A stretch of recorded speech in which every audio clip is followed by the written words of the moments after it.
జగన్ ఇక నీ మోసాలు నీ పొగరు నడుము విరిచే రోజు వచ్చింది, సమయం రోజు వచ్చింది. నీ నరాలు తెగిపడే సమయం వచ్చింది. అణువణువులో నిండని నీ అహంకారవంతమయ్యే ఈ యొక్క ఎన్నికల యుద్ధం మొదలైంది. నేను నేను అన్న అధికార మదంతో ఇన్నాళ్ళు ఈ యొక్క జనాన్ని కష్టపెట్టిన నీకు బుద్ధి చెప్పే ఒక సునామీ యుద్ధం మొదలైంది.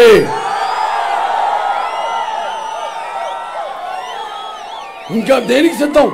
ఒకవేళ ఏదైనా సిద్ధమైతే మాయల మోసాలకి సిద్ధమా, లేకపోతే అక్రమాలు అరాచకాలకి సిద్ధమా, లేకపోతే ముందు 100 ఏళ్ల ప్రజలకి ఇసుక దొరకకుండా ఇసుక పాత్రలను తవ్వేశాడు. అలాగే ఈ యొక్క కల్తీ ఏదో చీప్ లిక్కర్ పేరుతో జయ బ్రాండ్ మద్యాన్ని ఏరులా బారిస్తున్నాడు, లక్షల కోట్లు దోపిడీ చేస్తున్నాడు. అలాగే ఈ యొక్క ప్రభుత్వం తయారు చేసే ఈ కల్తీ మద్యాన్ని అందరి చేత తాగించి ఆడపడుచుల యొక్క తాలిబొట్లను తెచ్చడానికి మళ్ళీ మళ్ళీ మళ్ళీ సిద్ధమా? అదే నువ్వు సిద్ధమైతే మేము సంసిద్ధమే. రాష్ట్రాన్ని పూర్తిగా గోతులో పూర్తి చేసి మరి 100 ఏళ్ళ వెనక్కి తీసుకెళ్లిన నీ యొక్క ఈ రాక్షసుల పాలన మందమొందించడానికి శంకరాము ఈ యొక్క సమరసింహ శంకరామాన్ని పూరించి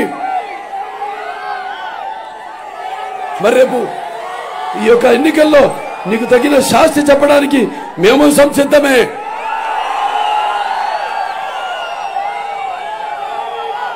కళ్ళు మూసుకుపోయి ఒళ్ళు మరిచి తన ఇష్టానుసారంగా జనాన్ని ప్రజల్ని కష్టపెట్టి మరి చేసిన దుర్మార్గపు పరిపాలనను అంతమొందించడానికి మనమంతా ఒక్కటే నిష్ఠాను దీక్షగా అతన్ని బట్టిలో కలిపేసి మన ఉనికిని ఎలా కుటుంబ దీక్షతో కాపాడుకుంటామో చూద్దాం. కానీ జగన్ నీ అణువణువులో నీ నరలో నీ ప్రతి నెత్తురు పొట్టు కూడా నీ అపజయాన్ని అంగీకరించి నిన్ను చీకొట్టేలా చేసి పట్టి ఓటు ఎలా పడుస్తామో దాన్ని రుచి చూడడానికి కూడా సిద్ధంగా ఉండు.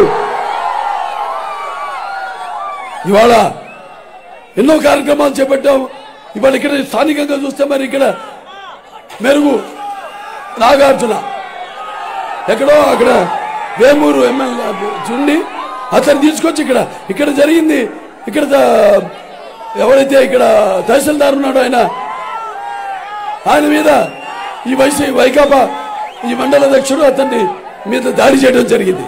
అంటే ఒక ప్రభుత్వ అధికారి ఒక మంచిగా అతను పనిచేస్తే వీళ్ళు చూడలేరు, చెప్పిన మాట వినకపోతే వాళ్ళ మీద దాడి చేయడం, ఇది వైకాపా వాళ్ళ పరిపాలన. ఈ మెరుగు నాగార్జున గురించి చరిత్ర మీరు వైజాగ్లో అడిగితే చెప్తారు. అక్కడ అతను యూనివర్సిటీలో చదువుకుంటున్నప్పుడు అందరికీ ఎస్సీలకి ఉద్యోగాలు ఇప్పిస్తానని చెప్పి వాళ్ళ దగ్గర డబ్బు తీసుకుని వాళ్ళని మోసం చేస్తే నాయక్ గారు అప్పుడు కమిషనర్ గారు వైజాగ్ టీటీ నాయక్ గారు వెళ్ళినప్పుడు కర్రతో కొట్టి లాఠీతో దెబ్బలు వీపు మీద వేసి జీపులో తీసుకెళ్లిన చరిత్ర ఈ నాగార్జున గారు. అడగండి అక్కడ వైజాగ్ వాళ్ళకి తెలుస్తుంది మీకు. అలాగే ఇతరేమో ఇక్కడ ఇన్ఛార్జ్ మినిస్టర్ గా ఉన్నాడు. ఇక్కడేమో ఇది ఉంది బ్యారేజ్ గేట్లు అవి మన వరద కొట్టుకుపోయినాయి. గుండ్లకమ్మ గేట్లు కొట్టుకుపోయినాయి. ఆ తర్వాత మళ్ళీ మొన్న ఒక గేటు కూడా కొట్టుకుపోయింది. మరి ఇవన్నీ మీరు సరి చేయలేని వాడివి ఇక్కడ ఏం పీకడానికి వచ్చావని అక్కడ అడగండి. అతను వెల్తూరు ఊరు, ఆ ఊళ్ళోనే ఏమీ చేయలేదు. అతను అభివృద్ధి దోచుకోవడం తినడం తప్ప ఏమీ చేయలేదు. మరి అతని మీద జగనన్న ఇళ్ల స్కామ్ కూడా ఉంది అతని మీద. అట్టాడు తీసుకొచ్చి మీకు అంటే ఇక మీకు ఎటువంటి భవిష్యత్తు ఇవ్వాలనుకుంటాడు ఈ జగన్.